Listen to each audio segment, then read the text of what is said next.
Famille, justice, enfance.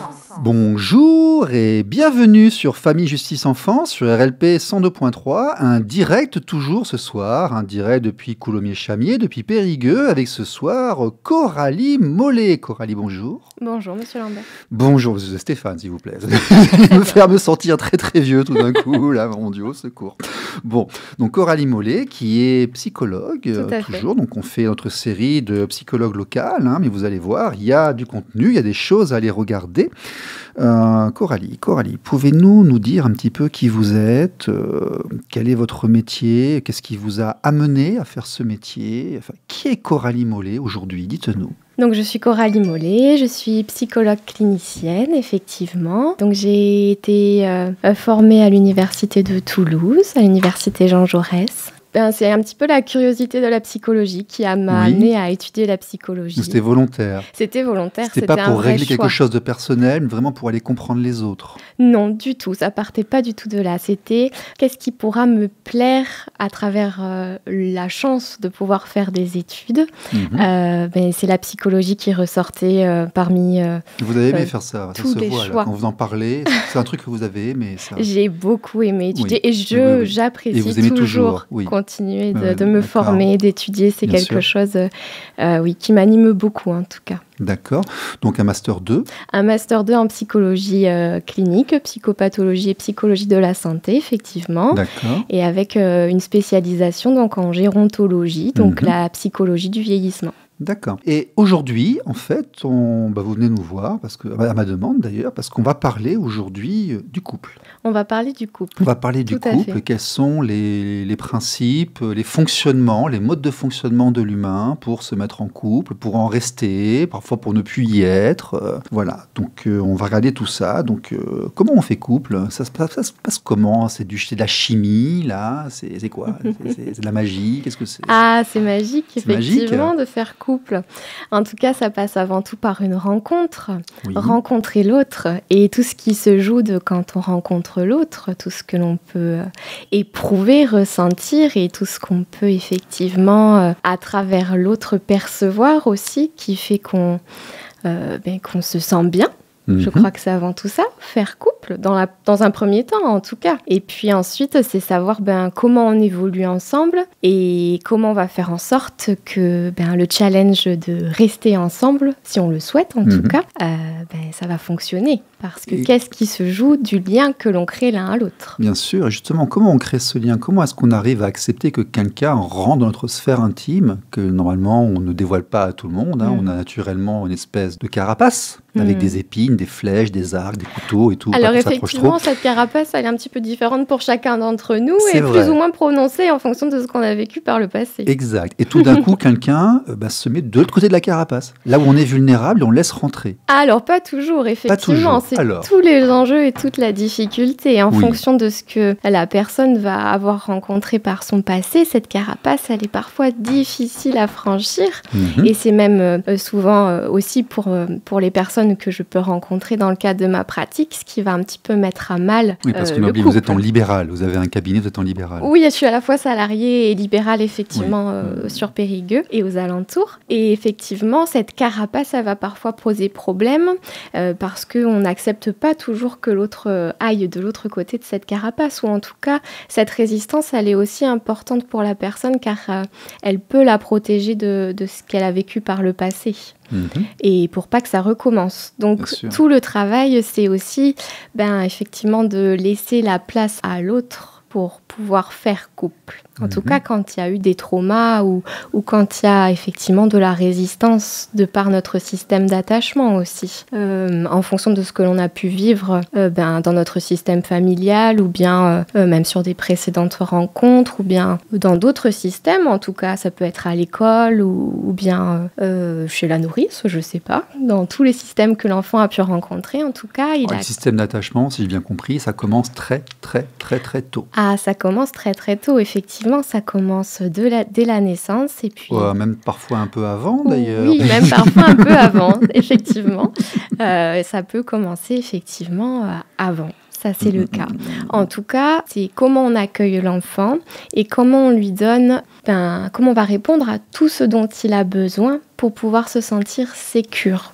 En tout cas, c'est quelle personne d'attachement, quelle personne référente va être là pour l'enfant et va le sécuriser dans ses besoins, qui va l'amener ensuite, cet enfant, à avoir confiance en l'autre et à pouvoir s'ouvrir justement, ou bien ne pas trop montrer cette carapace. Parce qu'effectivement, faire couple, on parle de personnes d'âge mûr, enfin disons qui sont matures, enfin qui ont l'âge de faire couple en fait, mais cette rencontre, cette problématique, les racines remontent très très loin, parce que si j'ai bien compris, ce qui se passe dans l'enfance, ce qui se passe au niveau de ses propres parents, influence la façon dont on va se comporter, dont on va faire couple. Exactement, on parle là des modèles interne-opérants qu'a pu développer Bowlby dans sa théorie de l'attachement. Et effectivement, ce que l'on observe autour de nous va créer en nous tout un système d'apprentissage, de représentation affective et comportementale qui vont après avoir un rôle dans comment on va se comporter avec l'autre et comment on va créer une relation d'attachement à l'autre. D'où l'importance d'avoir, lorsqu'on est enfant, des relations sécures, fiables, pérennes et stables, si j'ai bien compris. Exactement. C'est en tout cas important que l'enfant puisse avoir une personne référente qui peut évoluer au cours du temps, mais en tout cas une personne qui va triptyque, faire... Ils m'ont tous dit que l'enfant était un triptyque, lui plus 2 référentiels. Ça peut effectivement 2 référentiels ou en tout cas une personne ou un couple qui vont sécuriser l'enfant et répondre à ses besoins dans l'idée un petit peu d'une barque qui ne bouge pas, qui est là, qui est solide et peu importe ce qu'on va explorer autour de soi, cette barque elle sera là. Oui. Toujours de manière fiable, un cocon qu'on protège pendant qu'il se développe et puis dont les parois s'éloignent au fur et à mesure qu'il croît. C'est ça, exactement. En fait. D'accord, très bien. RLP. Radio Libre en Périgord. Famille, justice, enfance. Alors, le couple, on a vu que les racines vont dans l'enfance, notre enfance influe sur la façon dont on va effectivement nous gérer notre couple. Mais vous m'avez dit qu'il peut y avoir des problématiques aussi, il y a des points aussi qui restent à évoquer. Oui, alors effectivement, c'est, je crois, tout le challenge actuel, c'est comment faire durer un couple. Oui, surtout aujourd'hui, en Occident. Où les choses vont parfois très vite et où effectivement il faut que tout aille bien tout de suite. C'est aussi un petit peu dans cette idée où... C'est la culture de l'instantanéité. Exactement. Ou en tout cas dans cette idée que face à un conflit, comment on va faire pour le résoudre et comment on va faire pour s'entendre et se mettre d'accord sur la façon dont on fait couple. Quel est finalement notre contrat de couple face à quelque chose auquel on est confronté ou on n'est pas d'accord. Et oui, puis, parce que maintenant on n'est plus seul à décider, on est 2. On est 2, tout à fait. Oui. On est 2. Dans les cas normaux, mais dans les cas normaux. Du temps, on est 2. D'accord. Oui, après, on pourrait effectivement... une époque bizarre, mais on va s'entendre. Ou en tout cas, on pourrait effectivement se dire qu'aujourd'hui, faire couple, c'est aussi un choix, en tout cas, un choix structurel. Est-ce que c'est un besoin psychologique ? Est-ce qu'on est fait pour ça ? Ah, c'est une bonne question. Est-ce qu'on est fait pour être en couple ? Est-ce que l'être humain est fait pour faire couple ? Oui. C'est une bonne question. Je crois que la rencontre, l'être humain est un être social. L'être humain a besoin de l'autre pour exister. Il a besoin de se sentir vu. Il a besoin de se sentir regardé pour exister et pour effectivement vivre et avoir toutes ces pulsions qui l'animent. Est-ce que ça doit passer obligatoirement par le couple, je ne sais pas, ça va dépendre effectivement de toutes les stratégies que l'on va mettre en place aussi pour pouvoir se sentir aimé, on n'est peut-être pas obligé de se sentir aimé par quelqu'un avec qui on fait couple. Ah, c'est profond ça. On peut ne pas se sentir aimé. Oui, mais alors c'est pas parce qu'on ne se sent pas aimé qu'on ne l'est pas. C'est pas parce qu'on ne se sent pas aimé qu'on ne l'est pas aimé. Oui. Oui, tout à fait. C'est dans ce que l'on éprouve, en tout cas vis-à-vis de l'autre. Parce qu'on ne sait jamais effectivement ce qu'éprouve l'autre. Il y a toujours cette complication. Je ne sais pas ce que tu as compris, mais moi je sais ce que j'ai dit. Et puis il y a plusieurs étapes en fait dans la transmission d'informations. Et être couple, c'est aussi savoir communiquer et se faire confiance. Voilà. Effectivement, savoir communiquer et se faire confiance, et donc c'est aussi savoir en tout cas faire des choix structurels sur quel est notre contrat de couple, qu'est-ce que l'on veut pour l'un et pour l'autre, comment on peut s'épanouir individuellement parlant aussi. C'est avant tout faire couple deux personnes qui se réunissent et qui sont individuelles, qui sont elles-mêmes de base, et c'est aussi qu'est-ce qu'on définit ensemble pour ne pas aller trop loin dans nos limites, pour rester confortable dans notre couple. Est-ce que c'est vrai que plus une relation est fusionnelle et plus elle est petite dans le temps, ou est-ce que c'est un cliché? Est-ce que c'est vrai? Je crois que rien n'est vrai ou que rien ne faux, et qu'effectivement, il y a beaucoup ou un cliché, je ne sais pas, mais en tout cas, je pense que une fusion, effectivement, c'est ce qu'on appelle la lune de miel, c'est quand on se rencontre. La grande passion, c'est très passionnel, et cette fusion, elle va effectivement évoluer au fil du temps, mais on peut fusionner aussi de manière différente qu'à travers la pulsion, et c'est tout l'enjeu de l'évolution de couple. Et puis, on voit aussi chez le couple qui vieillit que cet attachement devient tendresse et dans le prendre soin l'un de l'autre. Oui, et parfois plus qu'on ne l'imagine, parce qu'ils disent « elle m'embête, il m'embête, il est pénible », mais on ne peut pas les séparer plus de 2 heures, c'est impossible, et ils ne peuvent pas prendre une décision sans en parler ensemble. Donc il y a un travail qui se fait sur la durée. Oui. Et comment on fait pour durer? Comment on fait pour durer?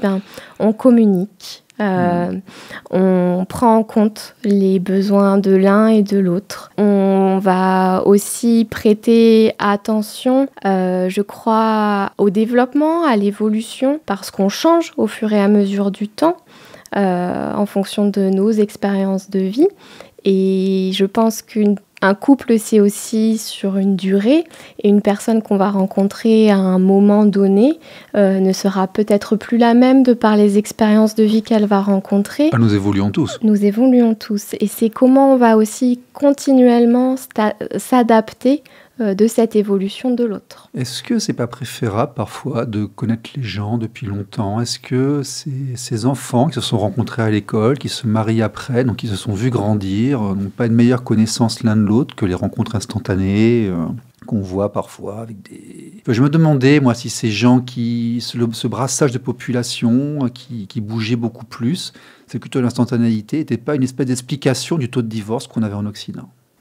Alors, l'enjeu de se rencontrer, je crois, jeune et effectivement de se connaître l'un et l'autre peut aussi être risqué dans le fait où nos besoins évoluent aussi au fur et à mesure de temps. Et la raison pour laquelle on a été en couple avec une personne à un moment donné peut ne plus être satisfaisante ensuite, parce que le fait de s'être rencontré et d'avoir répondu aux besoins de l'un et de l'autre, s'étiole peut-être aussi avec le temps, et ça peut aussi amener à l'idée de se séparer.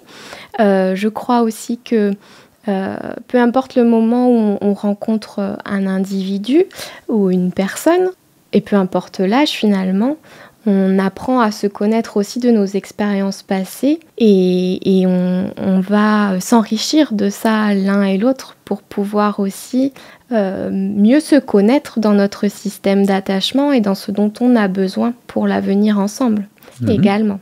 Vis-à-vis effectivement de cette idée que les rencontres puissent être instantanées, je pense que les enjeux sont différents et que c'est aussi un choix que de faire une rencontre instantanée. Je ne sais pas très bien ce que vous appelez finalement rencontre instantanée. Comment vous le définiriez? J'ai rencontré ma femme le lundi, elle m'a présenté un appartement le mercredi, elle est venue s'installer chez moi le vendredi, elle n'est plus repartie. D'accord. Une rencontre instantanée. Oui, comme Tex Avery, là, avec le loup, la langue qui sort et tout, c'est comme ça. Voilà. Oui. Tout à fait. Et 6 ans après, on a divorcé en s'étripant comme on s'était jamais tripé avant sur Terre. Enfin, on a fait vraiment tout ça comme il faut. Mais la rencontre a été vraiment très forte. Voilà. Oui, alors c'est intéressant en tout cas de venir peut-être se questionner sur pourquoi à ce moment-là vous aviez besoin d'aller vite l'un et l'autre, effectivement. Je sais pas. Mais c'est inexplicable parce que comment dire, on peut passer un chemin de vie durant plusieurs années et puis on va avoir une attirance pour personne et puis tout d'un coup, paf, une étincelle va jaillir. Oui. Quelle est cette magie de l'étincelle? Comment on fait? Il s'agit aussi d'avoir la chance de pouvoir la vivre, cette étincelle. Oui, je crois et vous aussi, avez eu la chance aléatoire, de vous saisir de ça pendant ces 6 années. Oui, il faut savoir saisir l'opportunité, oui, absolument. Oui. Se donner la chance de la rencontre. D'accord. Bon, mais l'instantanéité, effectivement, c'est ça. Et je me demandais si l'instantanéité, qui va très très haut dans les émotions, ne provoque pas justement... c'est comme quelque chose qui brûle trop vite, parfois, peut-être, non? Alors, quelque chose qui brûle trop vite, ou en tout cas dans cette idée d'être finalement déçu de l'évolution, de la suite, dans des attentes qui auraient été différentes? Alors, ce qui va être intéressant, c'est que vous travaillez en gérontologie. Oui. Si vous passez du temps auprès de personnes qui sont en fin de vie, elles se confient à vous. Oui. Et je suppose qu'elles aussi, elles ont une expérience de vie et elles doivent parler d'amour. Oui. Elles doivent parler de couple, d'enfants, de cette aventure à plusieurs. Elles doivent parler lorsqu'elles ne l'ont pas eu. Peut-être que certaines personnes vont dire avoir des regrets, certaines personnes vont en parler. Enfin, donc ces personnes-là qui sont des gens aujourd'hui qui ont 80, 90 ans, donc qui sont du XXe siècle, là c'est presque les boomers, le début des boomers, voire les gens qui sont nés un petit peu avant la guerre. Quelle vision ils avaient du couple? Elle est différente de la nôtre. En tout cas, ils ne faisaient pas toujours couple de la même manière, dans l'idée où les choses étaient peut-être aussi instantanées, finalement. Le mariage... Ils se choisissaient quand même. Alors, ils se choisissaient pour ceux qui ont eu la chance de se choisir. En tout cas, il y a eu des histoires, j'ai eu des témoignages et des histoires de vie de personnes qui, effectivement, n'ont pas toujours eu la chance de se choisir. Ils étaient destinés à se marier parce que enfants du village et parce qu'il fallait se marier ensemble. Donc, les choses allaient parfois aussi très vite pour eux. Jeune fille, elle pouvait, une dame qui témoigne que jeune fille, elle s'est retrouvée mariée sans forcément comprendre tous les enjeux du mariage aussi. Donc il y a eu aussi une forme d'instantané pour elle. Qui comprend vraiment les enjeux du mariage quand il se marie? Non mais soyons francs. Pardon, mais bon. Qui sait vraiment dans quoi il s'engage, hein? C'est pas pour rien qu'on leur fait une fête là, leur disant allez-y, voilà. Bon, pardon. C'est vrai, ça peut aussi effectivement renvoyer à ça. En tout cas, effectivement, il témoigne de beaucoup d'amour. Oui. En tout cas, sur des relations qui ont pu durer et où ils ont pu vivre ensemble de nombreuses épreuves, être dans le partage, créer une famille, effectivement. Surtout qu'en plus, c'est des générations ont resté ensemble longtemps. Oui. On restait ensemble longtemps et où bien souvent, c'est la maladie ou la fin de la vie qui nous sépare. On reste ensemble longtemps parce qu'il faut rester ensemble face à la vie et face à ce qu'on peut vivre ensemble. Et on sent beaucoup de pudeur aussi dans le témoignage finalement qu'ils peuvent faire de leur couple. Il y a quelque chose de très intime qui peut-être manque un petit peu dans ce que... on peut voir aujourd'hui de ce qu'est un couple, cette pudeur, cette intimité. Ils se sont vraiment montrés l'un à l'autre, hein. Ils se sont vus agonisants, malades, mal peignés, avec des hauts, des bas, beaucoup plus que nous, parce que nous, dès qu'il y a un petit problème, on en change, voilà. Eux, ils ne changeaient pas. Non. Donc, et d'ailleurs, mes grands-parents me disaient le secret, ils disaient non, notre secret pour rester ensemble, c'était leur grand truc là. Ils ont aussi des secrets pour rester ensemble sur la durée, qui vous ont dit? Non. Souvent, ils trouvent même que c'est une question un petit peu bateau, ou ils s'en moquent quand je pose la question. Oui. D'accord. Ah, ils s'en moquent pas de la question, ou en tout cas, ils se moquent que je puisse poser cette question. D'accord, ça leur paraît évident. Ça leur paraît évident, ou en tout cas, il fallait faire ainsi. Il fallait rester ensemble, et il fallait faire face au quotidien ensemble.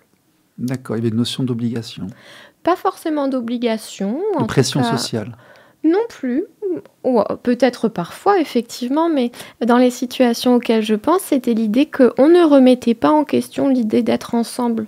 On était ensemble, on était mariés, et on faisait les choses ensemble. Ou en tout cas, on faisait en sorte que ça puisse fonctionner et en sorte de pouvoir apporter tout ce dont la famille avait besoin. Peut-être qu'on mettait moins de place pour l'ego ? Oui, je crois, ou en tout cas, souvent quand même, les femmes et les hommes que je peux rencontrer témoignent qu'ils se sont un petit peu mis de côté. Et quand je présente qui je suis en tant que psychologue, « Ah, mais vous savez, tout ça, on s'en préoccupait pas. On se posait pas la question de comment on allait. Il fallait faire les choses. Il fallait faire et il fallait avancer. » Exactement. RLP. Radio libre en Périgord. Famille, justice, enfance. Coralie Mollet, psychologue avec nous, qui exerce en libéral aussi sur Périgueux. On mettra vos coordonnées, votre site éventuellement.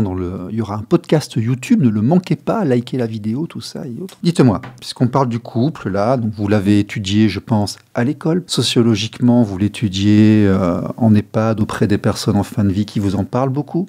Vous avez votre expérience personnelle, vous avez les gens qui viennent vous voir en cabinet. Donc ça fait comme un éventail, c'est aussi pour ça qu'on peut en parler ensemble et autres. Y a-t-il des différences sur les générations aujourd'hui? Est-ce que c'est la même chose que dans les années 30? Non, les enjeux sont bien différents. Oui. J'évoquais tout à l'heure l'idée que le grand challenge de nos jours, c'était l'idée de durée, qu'une relation puisse durer. Et effectivement, donc dans cette idée où en tout cas... je crois que la grande différence, c'est tout ce choix, justement, que l'on évoquait tout à l'heure. Le choix émotionnel, est-ce que je fais le choix de m'attacher à cette personne et comment je veux m'attacher à elle? Le choix structurel, qu'est-ce que j'ai envie pour mon couple? Où sont les limites que je veux fixer? Je crois qu'il y a une forme de liberté que la société actuelle propose dans la liberté du choix de faire couple, et que cette liberté peut mettre aussi à mal certaines personnes parce qu'elle fait peur, cette liberté. Mais comment se fait-il qu'aujourd'hui, de manière contemporaine en France, il n'y a jamais eu aussi peu de mariages, il n'y a jamais eu aussi peu de couples en fait dans les jeunes générations? Peut-être que cette forme de mariage que l'on connaît n'attire plus ou fait peur. On voit maintenant des jeunes femmes qui disent qu'elles ne veulent pas faire d'enfants. Oui. On en parlait un petit peu avant en off. C'est une grande surprise parce que à l'époque où on allait en boîte, parce qu'à votre époque c'était comme ça qu'on se rencontrait, il n'y avait pas d'internet, il n'y avait pas ce genre de choses. Donc, il y avait des endroits de nuit comme ça où les gens allaient transpirer un peu ensemble sur de la musique, qui était dans un lieu qui était dépositaire d'ailleurs de la musique. C'est clair qu'il se passait certaines rencontres, mais on avait tous en arrière-plan l'idée de faire une famille. Et aujourd'hui, j'ai l'impression que c'est un peu moins le cas. Alors, l'envie de faire une famille, elle fait partie de nous ou c'est un acquis social? C'est de l'inné ou c'est de l'acquis? Qu'est-ce que vous en pensez? Je dirais qu'aujourd'hui, on a le choix et la liberté de choisir et de penser ce que l'on veut pour soi. Et qu'effectivement, cette pression du modèle sociétal que c'est que de faire couple et de créer une famille, ce n'est plus du tout les mêmes enjeux ou les mêmes attentes de la société. Oui, les modèles sociétaux évoluent et changent. Et oui, je pense que il y a autant d'individus que de choix de vie et qu'aujourd'hui, on a le droit d'exprimer ce que l'on veut pour sa vie sans répondre aux attentes ou aux modèles qui ont pu jusqu'à présent être un petit peu les normes ou les standards. Et c'est pas un petit peu la prise de pouvoir de l'ego, ça, de l'individualisme? L'individualisme a effectivement de la place. Est-ce que c'est une prise de pouvoir? Je ne sais pas si j'emploierais ces termes-là. En tout cas, on pense à soi et effectivement, rencontrer l'autre et de quelle manière on veut rencontrer l'autre, c'est des questions qui sont aujourd'hui émergentes. Et alors, la fin du couple, comment on fait pour éviter que la fin du couple, parce que c'était de recomposition, on a un taux de séparation qui est très important, comment on fait pour éviter de s'étriper? Comment il faut faire pour que ça se passe bien? Oui. Une bonne séparation, une séparation bien gérée, mais elle est bien gérée comment? Elle est bien gérée comment? Une séparation, en tout cas, alors ça dépend dans quel contexte on se sépare aussi. Je crois qu'il y a différents enjeux en fonction du contexte dans lequel on se sépare, en fonction de ce que l'on a construit aussi dans son couple. Je crois que ce qui est important, c'est... alors, ça dépend effectivement du contexte. Donc, je la mets sur le grill ce soir, c'est un truc de fou. Là. Alors, dans l'idée de s'étriper, en tout cas, je pense que c'est tout l'enjeu de pouvoir rester dans quelque chose de sain et de, malgré le conflit ou malgré la difficulté à parler avec l'autre. C'est quoi le mécanisme qui fait qu'on va détester quelqu'un qu'on a aimé avant? Il y a un mécanisme là, la haine, l'amour, qu'on passe de l'un à l'autre. C'est quoi le mécanisme qui fait ça là? Eh bien, effectivement, c'est que l'autre ne répond plus aux attentes qu'on pouvait avoir de cette idée de faire couple. C'est une question de déception intérieure en fait? Ou en tout cas, il se joue aussi la déception de ne pas avoir réussi. Il y a une forme d'échec. Je n'ai pas réussi à faire couple avec cette personne. Et là, il y a aussi peut-être l'estime de soi et la confiance en soi qui rentrent dans ces enjeux-là. J'ai essayé et je n'y suis pas parvenue. Comment je fais maintenant pour être résilient et pour pouvoir me séparer de cette personne? On se sépare à deux aussi, c'est pas en tout cas que la faute de l'un et que la faute de l'autre. On se fait larguer, mais si on se fait larguer, c'est pour aussi des raisons de choses qui se passent dans le couple. On se sépare à deux. Comment on évite la haine? Comment on est des grandes personnes pour le faire bien? Comment il faut faire? On ne l'évite pas la haine, c'est en tout cas... On évite les effets de la haine. On évite les comportements, en tout cas, générés par la haine. Oui, générés par la haine. La haine et la colère sont des émotions et elles sont humaines. Ouais. Elles sont normales à éprouver et elles sont efficientes dans un... Elles ont leur utilité, sinon elles ne seraient pas là. Exactement. Oui, elles sont efficientes dans une forme de séparation et pour pouvoir se détacher de l'autre, il faut aussi pouvoir être en colère contre l'autre et pouvoir peut-être des fois le détester. Et savoir s'en rendre compte. Oui. Mettre un mot dessus, se rendre compte de pourquoi, de manière à maîtriser et puis à gérer. C'est ça. Et là, c'est toutes les stratégies comportementales et cognitives qu'on va pouvoir engager pour essayer d'être dans la maîtrise et dans la gestion de ses émotions vis-à-vis de l'autre et ne pas aller jusqu'à s'étriper, justement. Oui, tout à fait. Bon, Coralie Mollet. Où est-ce qu'on vous trouve? Comment on vous trouve? On me trouve bien. On me trouve sur Internet, en tapant mon nom sur Internet. Donc, Coralie facile, Mollet, M-O-L-L-E-T. Et alors un seul L. Un seul L, pardon, excusez-moi, je prends mon stylo, je corrige maintenant. Pas de souci. Et on me trouve bien à la maison de santé d'Agonac. Ah voilà, à Agonac, la maison de santé. Coralie, merci d'être venue. Merci à vous de m'avoir invitée. À bientôt, au revoir. Au revoir.